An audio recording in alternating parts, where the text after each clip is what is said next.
Welcome to this IELTS listening practice test. There are 4 sections and 40 questions in total. Each recording is played only once. You'll have time to read the questions before each part and check your answers afterward. At the end, you'll get 10 minutes to transfer your answers. Get ready with a pen and paper. Now let's begin section 1.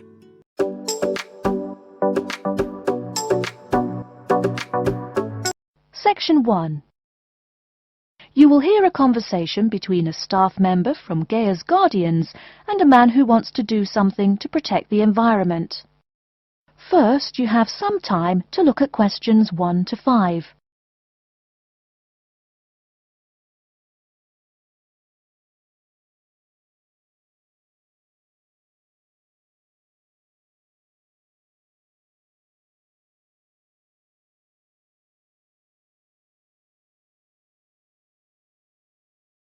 You will see that there is an example which has been done for you. On this occasion only, the conversation relating to this will be played first. Hello, how may I help you? Well, I've been seeing these yellow boxes in front of a lot of houses in my neighborhood. Just wondered what they were for. I noticed your phone number on all of them, so I called. Could you tell me about your business? We do recycling, but we're not a business. Gaia's Guardians is a non-profit group. We encourage recycling as a way of protecting the environment. The woman says that they encourage recycling as a way of protecting the environment. So, recycling has been written in the space. Now we shall begin. You should answer the questions as you listen, because you will not hear the recording a second time. Listen carefully and answer questions 1 to 5. Hello, how may I help you? Well, I've been seeing these yellow boxes in front of a lot of houses in my neighborhood. Just wondered what they were for. I noticed your phone number on all of them, so I called. Could you tell me about your business? We do recycling, but we're not a business. Gaia's Guardians is a non-profit group. We encourage recycling as a way of protecting the environment. I don't know. I mean, it is a good idea, but I really don't read the newspaper every day or anything. And we don't come collect newspapers every day. In fact, we only do pickups every other week. Oh, well, then maybe I could help. I mean, in my neighborhood, there's too much rubbish lying around everywhere. I'd like to help out, I guess. That's great, sir. You're doing the right thing. Okay, I need to get your contact information. What's your name, please? Peter Wisrow. Peter, how do you spell your last name? W-I-S-R-O-W? No, actually, it's W-I-S-R-O-U-G-H. Oh, I'm sorry. I'm a terrible speller. You're a good speller. It's just that my family are terrible pronouncers. You're quite a card, Peter. Okay, now what's your address? Number 168 Bridge Road. That's here in London. How about if I have any questions? I'm sending you a copy of our booklet too. The booklet has our phone number and our email address, helpline@blackcat.com. That's HELPLINE at BLACKCAT.com. But I nearly forgot to ask, what's your postcode? BS97PU. PS97BU? No, that's B as in boy, S97P as in Peter, U. Before you hear the rest of the conversation, you have some time to look at questions 6 to 10.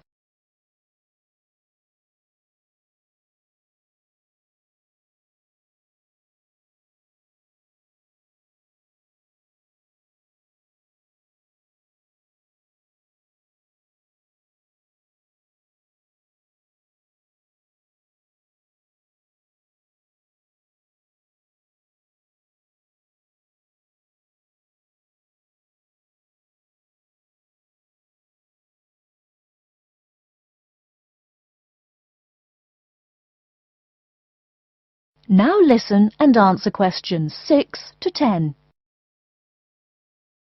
So I'm guessing those yellow boxes I saw are for recycled newspapers. Yes, that is correct, and it's free of charge. Wow, that's good news. Do you recycle anything besides newspaper? Oh yes, we recycle most everything. Glass, plastic, paper. Oh, so I can put like glass and plastic bottles in the box. Sorry again. Things like that you have to bring to our collection centre. And where is that? Our main centre isn't that far from you. It's actually right on the east side of Central Park. That new blue building? That's the one. Cool. Hey, what's with all those different colored boxes outside that place? Oh, that's for the different materials we recycle. The blue is for metal, the green is for glass and plastics, and the yellow, of course, is for paper. Okay. I'll try and manage to keep all that straight. Oh, no need. They're each labelled. Great. So which one would I put magazines in? Actually, they don't go in any of the bins. Unfortunately, magazines can't be recycled because of the material they're made of. It's such a waste. So, would you be interested in volunteering? I'll think about it. Could you send me some more info? Absolutely. Along with the newspaper box, I'll be sending you our booklet, Savvy. That is SAVVY. It tells you about what you can do to protect the environment in your daily life. Plus, it lists things you can do as a volunteer with our group. Hey, that's cool. Thanks. My pleasure. Do you have any other questions or concerns? Nope, that's it. That is the end of section 1. You now have half a minute to check your answers.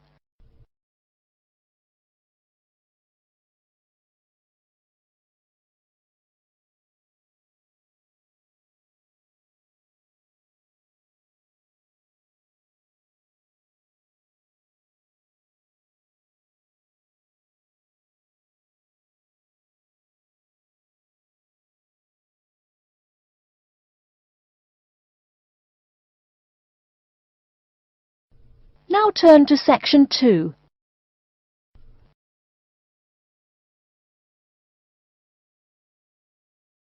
Section 2.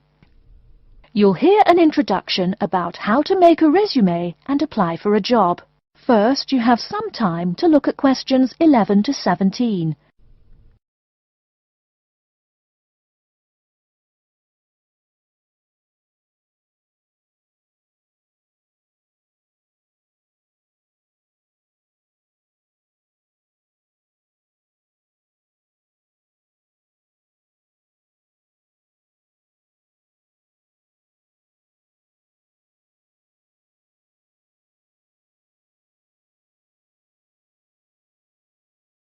Now, listen carefully and answer questions 11 to 17.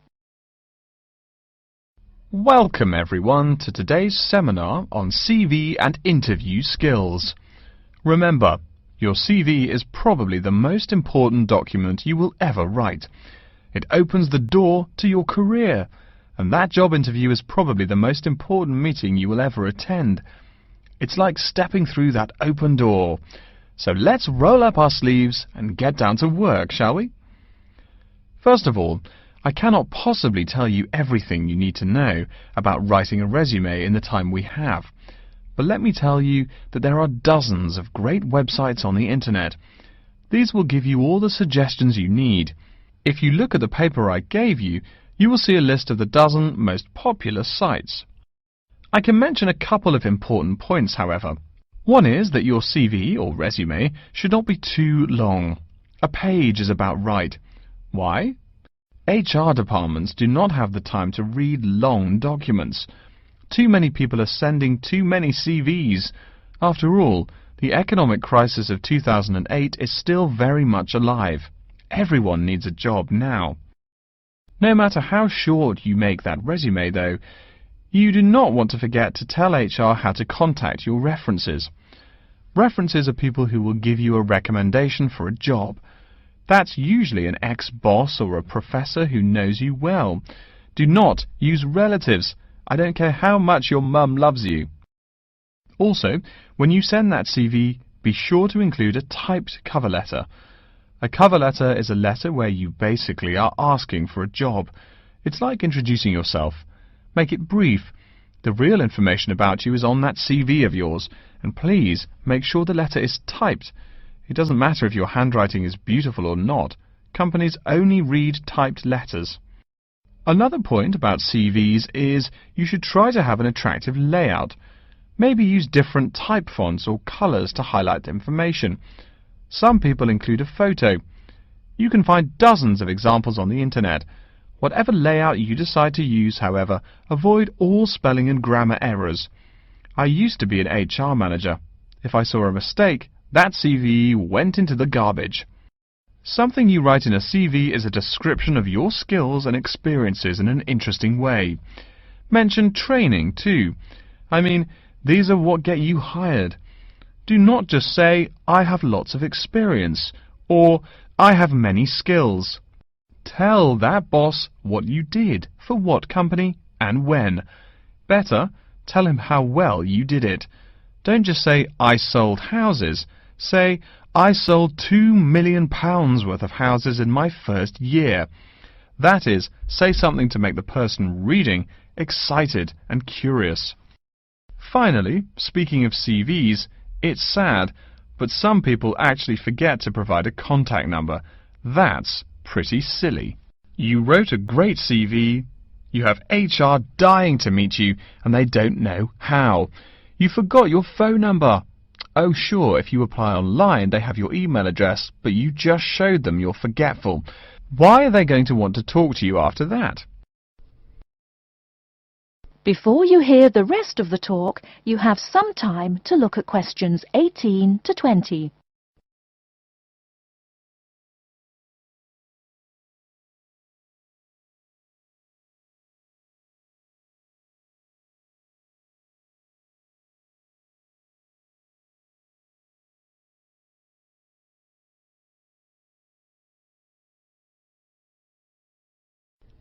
Now listen and answer questions 18 to 20. Alright, moving on to the actual interview. I'll go over what you need to know by the end of it, and what you can discuss and negotiate on later once it looks like you'll be offered the job. First, there's working hours. It's not that necessary to hammer out the hours off the bat, especially since it's easy to come off as lazy when the first thing you bring up is how much you're going to have to work. You can also find out more about possible promotions later on. It is important, however, to get a feel for how much you'll be paid. You should make sure the salary range is commensurate with what you're worth, and if you're not, you can move on to better opportunities. Being sure you're going to make what you want to live on is much more important than issues like your pension. You're all so young that your pension is not going to matter for quite a long time. You should find out about what skills you must know for the job and what they'll teach you. In addition, if the company will provide training, you should find out how long the training period is and whether it is paid. Beware of any jobs that want you to train for a long time without appropriate compensation. Speaking of compensation, find out about holidays as well. Do you get paid vacation time? Are you allowed to take personal days? Do you have to work on national holidays? Once you work out these main issues, you can move on later to details like the location and expected attire and whatnot. Wow, that's a lot of information. Let's take a break so you can think everything over and ask any questions you may have. Don't hesitate to come and see me if you need any clarification on all this stuff. That is the end of section 2. You now have half a minute to check your answers.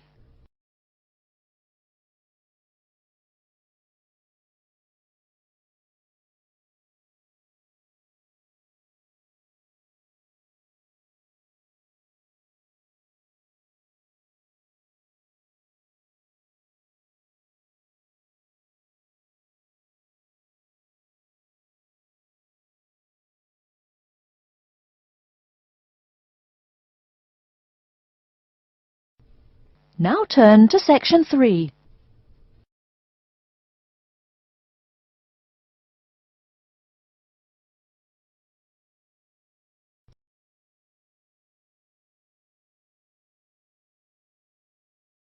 Section 3. You will hear a man called Frank talking to Dr. Lindsay about what he should study if and when he returns for further classes. First, you have some time to look at questions 21 to 25.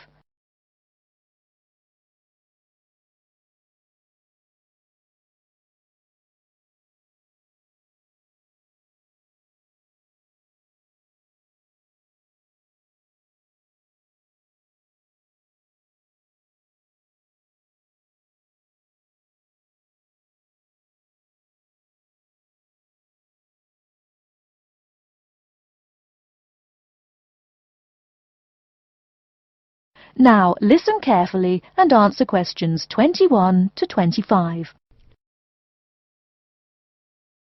Hello, are you Dr. Lindsay, the returning student's advisor? Yes, that's right. Are you Frank? Your appointment wasn't until 2, but that's okay. Please come in and have a seat. Thanks. I like to arrive early whenever I have anything to do. That's certainly a praiseworthy habit. Let me see. It looks like you've taken a long break from school, and I understand you wanted to have a chat about what you should study if and when you return for further classes. It's such a big challenge. I don't know if I'm crazy for doing this or not. Believe it or not, I know exactly what you mean. Before I began working here at the university, I taught primary school for nearly 10 years. It takes a lot of courage to go back to school. I feel more shy and scared than the primary students I teach. In the schools I taught, I found today's youngsters are very sure of themselves. In terms of intelligence, I have a lot to teach them, and the maturity level of much of my class leaves something to be desired. But in terms of confidence, wow, a lot more confident than I am now, that's for sure. Stop fretting. A brave man is a coward who refuses to run. Let's talk about your strong points. You seem an intelligent man. What is it you would like to study? You see, I've been teaching children for a few years, but I think I'm happier teaching adults. I think teaching students in middle school is much more satisfying because they end up being much more grateful for your work. If I may ask, what got you interested in teaching adults? A lot of things, I guess. I met my future wife back in my first year of college. She always complains that I was more interesting then. She says that now I talk like I'm 7 years old. That's probably from being with children all day. Again, I know just what you mean. My husband used to say the same thing about me when I taught kindergarten. Anything else? Well, yes. Fairly often now I run into former students and we talk. Some of them are getting close to being grown up. I guess I think more and more about how people develop over time. So I'm interested in the results of education, you know, the final stages. I see. Well, coming back to the university can be both difficult and very rewarding. There are some problems unique to returning students, you know, older students like yourself. What do you think is your greatest weakness? Well, I actually think my confidence is getting better. I'm definitely overcoming my introversion and starting to be much more comfortable in front of a class. To tell you the truth, I'm afraid I'm rather behind the times about many things. It's more difficult for me to chase after the popular things youngsters are fond of, such as iPhone, Twitter, if you name it. I think I understand. Before you hear the rest of the talk, you have some time to look at questions 26 to 30.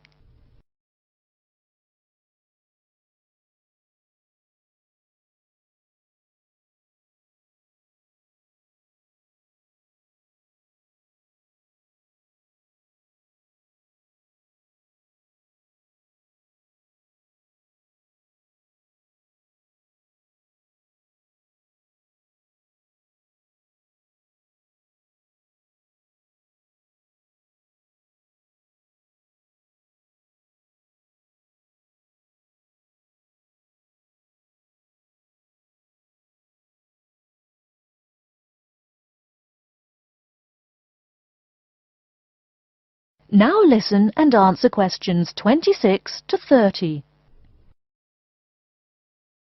How old are you, 35? People at your age still go back to school for further education. I was a bit the same way. I mean, I didn't study at university till after I had a family, a husband and one child.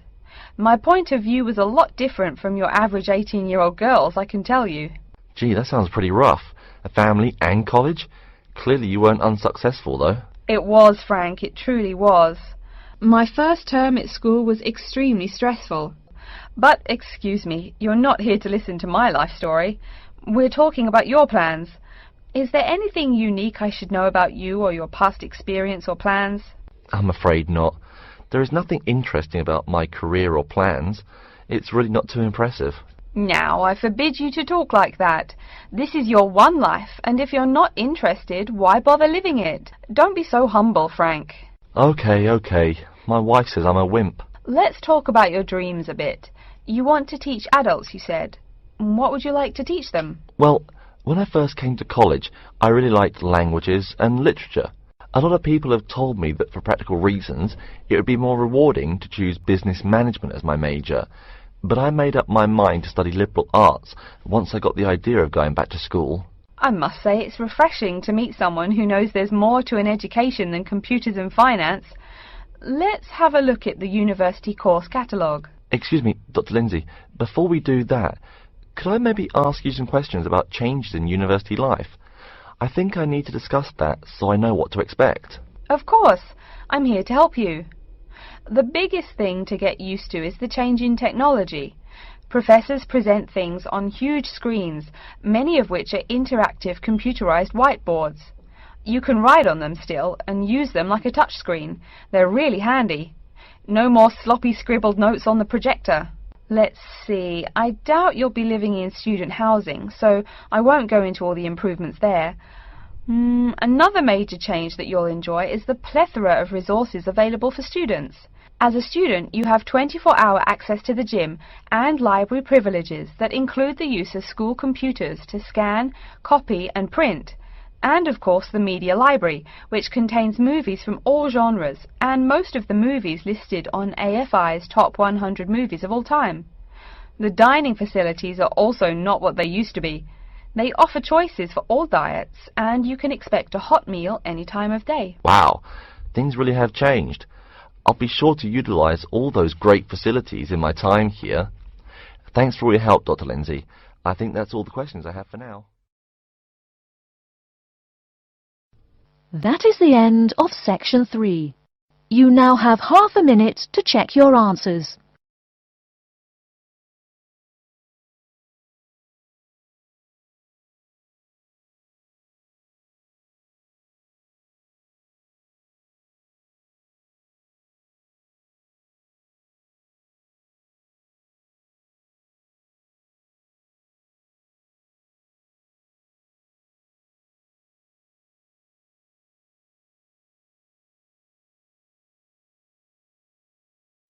Now turn to section 4.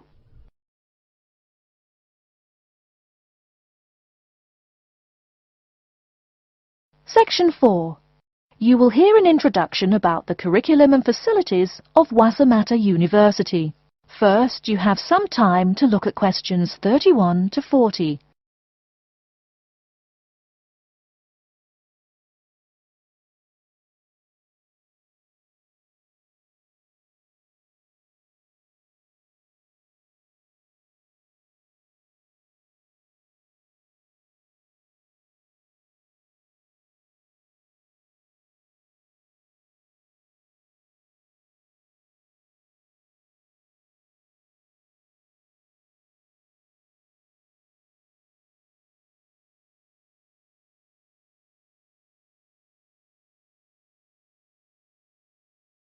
Now listen carefully and answer questions 31 to 40. Okay, and welcome back. During the short break we just took, several of you approached me with questions. So before going on with the orientation talk, I'd like to address those queries. As I found, if one person asks a question, probably a dozen others are wondering about the same thing.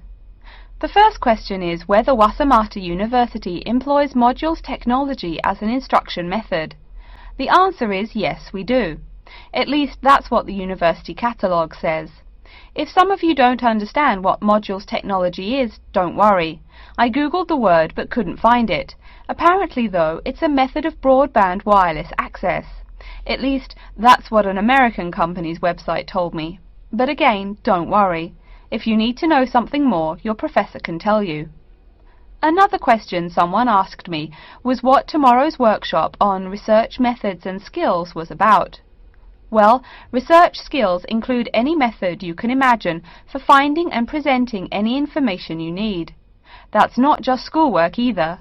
Writing English, the native language for most of you, and finding a job are also research skills. And yes, those will be addressed in tomorrow's workshop. As you know, Wasamata University is one of this country's premier universities for the study of the dismal science, economics. Some of you, it seems, want to get a jump on their classmates. During the break, half a dozen of you came up and asked me where to find economics tomes. I know it's odd, but this school's library holdings are divided up between two libraries. Economics books are in the old library. If you look out of the window behind me, you can see it. It's the red brick building. Oh, before I forget, you economics types also need a lot of math, am I right? Well, those math books are neither in the old library nor in the new one. They can be found in the math department building. Why am I telling you this? Doesn't the invisible hand guide economists? Maybe it's good you asked. In 2008, that hand shoved most of the world economy off a cliff, didn't it? Now, I realize that most of you couldn't bring a computer printer or a photocopier from home. So I'm sure you're already wondering where you can copy things like term papers, internet articles, and things like that. I have some good news and some bad news. The good news is that there are a number of places you can make copies. These include both libraries and the Student Union building. Now the bad news. I'm sorry to say, most classroom buildings and academic departments do not have copiers students can use. So most of the large buildings you see around campus do not have copiers for students. The copiers there are reserved for professors and office staff. Oh yes, I nearly forgot to tell you. If you need to have printing done, all the copiers available to students are laser printers. Plus, for your convenience, you can pay using prepaid cards. You can get those in the Student Union building. That just covers the questions put to me. If you have more, please see me during the next break at 2:15. Right now, though, I'd like to start to give you a rundown on the various facilities here on campus. That way you won't get lost so easily in the weeks to come. I've been told that this year's incoming class features a large number of married students and parents. So you must be wondering where to put the baby while you're in class. Okay, right now we're in the Student Union building, right? Remember the big doors in front where you all came in? If you go out of the building, you can see the nursery is just on the other side of this building. It's only about 20 meters away. Convenient, eh? Next, we're all from different places around the country. Some of you are from other countries. That means we're pretty likely to get sick during the first months of school as we expose each other to many new viruses. So where's the doctor? Of course, you need to find the Medical Services Centre, which is on the right as you leave the building. Remember, that's the second building on the right. And if you look out of that window, you can see a lot of antenna and satellite dishes on the roof. So that's what we call the Media Centre. Yeah, I know, I think it's confusing too. The Media Centre is next to the Medical Centre. The chairwoman of the journalism school on the first floor doesn't like it when people who wander in there mistake her for a nurse. Chances are you'll have at least one math class while you're here. That red building there, just outside to the left, is the math department building. I know, it looks about as old as the subject of math, but I assure you that the inside is equipped with state-of-the-art classroom equipment, including interactive chalkboards and surround sound in every room. Oh, can you see the back building there? Yes, behind the Media Centre. Quite new, isn't it? That's the new library, just decorated. They're back to back, you might say. If you look just to the left of it at the lower, older-looking building, you'll find the old library. It's nice and quiet, perfect for those marathon study sessions during exam week. Since the weather is so nice, why don't we stop looking at our maps, but go for a walk around the campus? That is the end of section 4. You now have half a minute to check your answers.